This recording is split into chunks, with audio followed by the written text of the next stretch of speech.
සභාපති සංවර්ධන නිලධාරී වෘත්තීය සමිති සම්මේලනය.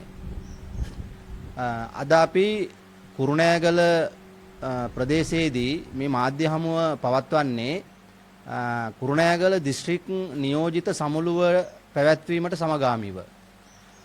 විශේෂයෙන්ම අපි මේ දිනවල ලංකාවේ සියලුම දිස්ත්‍රික්කවල සමස්ත ලංකා සංවර්ධන නිලධාරීන්ගේ සංගමය, ඒ වගේම සමස්ත ලංකා ආර්ථික සංවර්ධන නිලධාරීන්ගේ සංගමය ඇතුළු අපේ සම්මේලනයත් එක්ක සම්බන්ධ වෙලා ඉන්න සියලුම වෘත්තීය සමිති මේ සියලුම සමාජිකාවන් සම්බන්ධ කරගෙන ඒ ආයතනවල නියෝජිතයන් සම්බන්ධ කරගෙන අපි දිස්ත්‍රික් සමුළු පවත්වමින් යනවා අපේ සංවිධාන ශක්තිය වැඩි දියුණු කර ගැනීම සඳහා.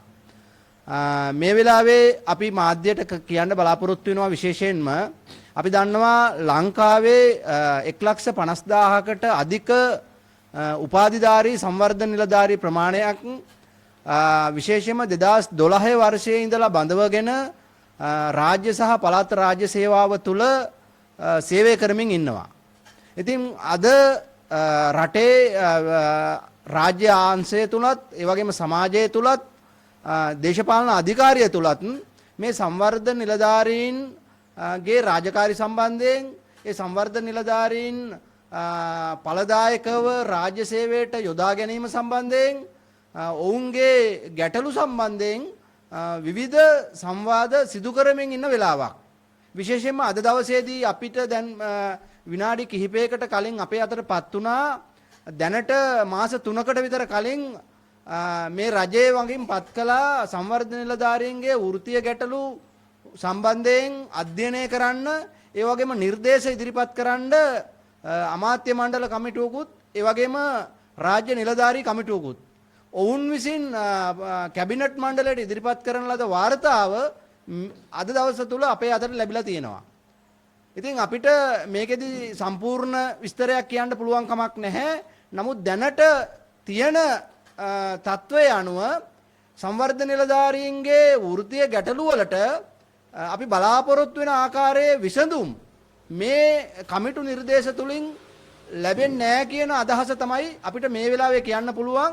කෙසේ වෙතත් අපි බලාපොරොත්තු වෙනවා මේ සම්බන්ධයෙන් වැඩිදුර අධ්‍යයනය කිරීමකින් පස්සේ ඉදිරියේදී සම්පූර්ණ විස්තරාත්මකව මාධ්‍ය දැනුවත් කිරීමක් කරන්න.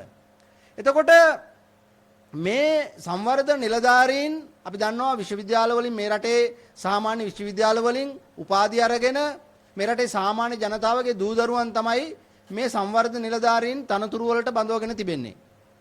එතකොට මේ අය විවිධ අමාත්‍යාංශවල විවිධ දෙපාර්තමේන්තුවල පළාත් සභාව තුල විවිධාකාර වූ රාජකාරී තමයි මේ සංවර්ධන නිලධාරීන්ට පවරලා තියෙන්නේ. ඉතින් මේ සංවර්ධන නිලධාරීන් ඇතුලේ ඉන්නවා විවිධ මට්ටම් වල විවිධ ශේෂ්ත්‍රවල විශේෂ වේදී උපාධි ලැබපු අය විවිධ අංශවල. නමුත් මේ සංවර්ධන නිලධාරී සේවාව තුළ මේ ඔවුන්ගේ අධ්‍යාපන තත්ත්වය සම්බන්ධයෙන් ඔවුන් ලබාගෙන තියෙන විෂය ප්‍රවීණත්වය සම්බන්ධයෙන් ඒ වගේම ඔවුන් ලබාගෙන තියෙන පශ්චාත් උපාධි සම්බන්ධයෙන් විවිධ උසස් අධ්‍යාපන තත්ත්වයන් සම්බන්ධයෙන් කිසිදු අවධානයක් යොමු කරන්නේ නැතුව සැලැස්මක් නැතුව තමයි මේ සංවර්ධන නිලධාරී සේවය තුළ යොදාගෙන තියෙන්නේ. ඇත්තටම ගත්තොත් මේක වර්තමාන ආණ්ඩුව කරපු ප්‍රශ්නයක් නෙමෙයි. මේක මේ සංවර්ධන නිලධාරී සේවය ඇති කරේ 2012 තමයි මේ සේවා ව්‍යවස්ථාව ඇති කළේ. ඒ සේවා ව්‍යවස්ථාව ඇති කරන වෙලාවේ මේ සංවර්ධන නිලධාරීන් රාජ්‍ය සේවය තුළ කොහොමද රටේ ජනතාවගේ අවශ්‍යතාවයන් සඳහා රටේ සංවර්ධන අවශ්‍යතාවයන් සඳහා යොදාගන්නේ කොහොමද කියන එක සම්බන්ධයෙන් විධිමත් නිශ්චිත වැඩපිළිවෙලක් දැක්මක් නොමැතිව මේ සංවර්ධන නිලධාරී සේවාව ස්ථාපිත කිරීම තුළ තමයි මේ ගැටලු මතුවුනේ. ඉතින් ඒ සේවාව ආරම්භයේදීම අපි කියනවා අර උපංගෙයි දෝෂ කියලා මූලික වශයෙන්ම දෝෂ ගණනාවක් ඇතුව තමයි මේ සේවාව ස්ථාපිත කරලා තියෙන්නේ. සුදුසුකම් වලට ගැළපෙන ඒකට ගැළපෙන මට්ටමේ වැටුප් තලයක් ලබා දීලා නැහැ. ඒ වගේම සේවාව තුළ උසස් වීමේ ක්‍රමවේදයක් නැහැ. මේ ඉගෙනගත්තු අය සංවර්ධන නිලධාරී කෙනෙක් විදිහට සේවාවට එන්න ඕන අවුරුදු 30ක් 35ක් සේවය කරලා විශ්‍රාම යන්න වෙලා තියෙන්නේ සංවර්ධන නිලධාරී කෙනෙක් විදිහටමයි. අපි දන්නවා ඕනම තැනක රාජ්‍ය හෝ වේවා පෞද්ගලික හෝ වේවා ඕනෑම තැනක ඕනෑම ආයතනයක ඕනෑම සේවාවක කෙනෙක් ඒ සේවාවට ඇතුල් වුණාම ඒ තනතුරු වලට ඇතුල් වුණාම ඔහුගේ කැපවීම ඔහුගේ දක්ෂතාවය උසස් අධ්‍යාපනය ලබා ගැනීම ඒ හැම දෙයක් අනුව ඔහුට ඒ නිලධාරීන්ට තියෙනවා උසස් වීම ලබා ගැනීමට ඕනෑම තැනක ක්‍රමවේදයක් තියෙන්න ඕන. ඔවුන් ලබාගත් තනතුරෙන්ම නම් විශ්‍රාම යන්නේ. එතන විශාල ප්‍රශ්නයක් තියෙනවා. විශේෂයෙන්ම මේ ඉගෙන ගත්ත අය. ඒ නිසා මේක මූලික ප්‍රශ්නයක්. උසස් වීමේ ක්‍රමවේදයක් නැහැ. සාධාරණ වැටුප්තලයක් නැහැ. ඒ වගේම තමන් ලබාගත්තු අධ්‍යාපන සුදුසුකම් වලට ඒ විෂයානුබද්ධව තමන්ට අදාළ අංශවලට යාමට හැකියාවක් නැහැ. මෙන්න මෙවැනි ප්‍රශ්න තියෙනවා. ඒ වගේම අපි දන්නවා 14000කට ආසන්න මේ රටේ 14000කට අධික ප්‍රමාණයක් තියෙනවා වසම් ග්‍රාම සේවා වසම්.